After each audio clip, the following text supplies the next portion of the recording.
I got a really bad ice hockey concussion, and the concussion left me with blurred vision, headaches, dizziness, hand tremors, anxiety, depression.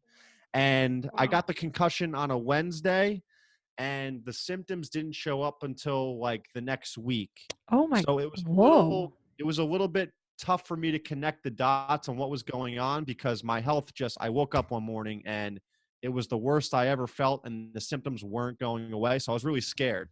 I thought I had a brain tumor. Whoa, whoa. And So I did what most people would do in that situation. You go see your primary care physician. They send you to the neurologist.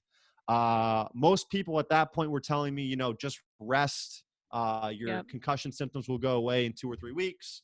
Yep. And after 2 or 3 weeks, I actually felt even worse.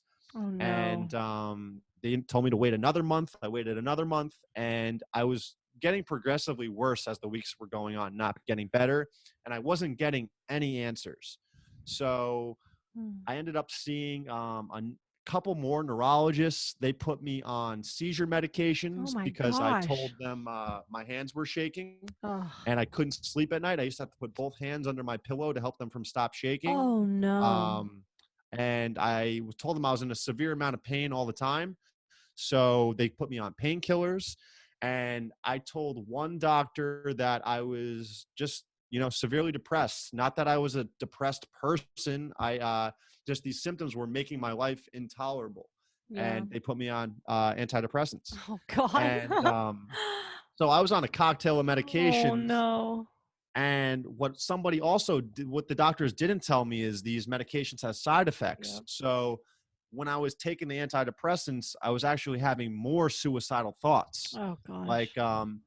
I remember I was actually seeing a regular chiropractor at the time, and I told her, "Oh, I'm on antidepressants. Like, I don't think the medication's working because I'm feeling more depressed and more suicidal." And she's like, "Well, you know what? Maybe they are working." And I was like, "What do you mean?" And she's like, "These medications have side effects, and sometimes it makes you feel even worse." And I was like, "Oh, wow, you're right. I didn't even think about that."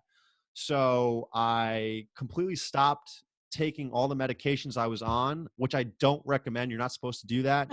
But Right. I didn't know what to do. And I drifted into a very dark place because I was not getting any answers from these brilliant people that were telling me to rest. A lot of people were saying, some even doctors thought I was lying to them. They're like, "Kevin, Oh. it's all in your head." Oh Like, gosh. Wow.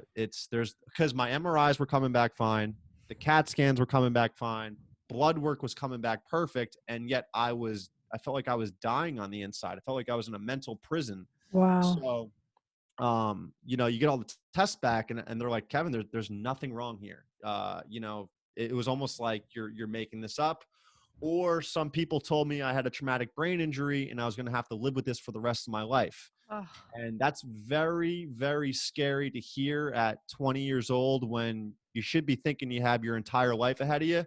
I was gearing up for a long, miserable life. Wow. My relationships, my friends, really really took a turn and diminished because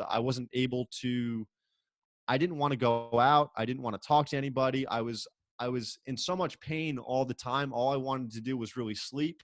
Mm. So the last 2 years of college, I kind of just locked myself in my room and just waited for the day to pass so I can go to sleep, because that was the only time I got any relief. And Wow. on a good day, I felt awful. I would have like maybe one or two neurological symptoms, and Oh on my a bad gosh. day, I wouldn't be able to get out of bed.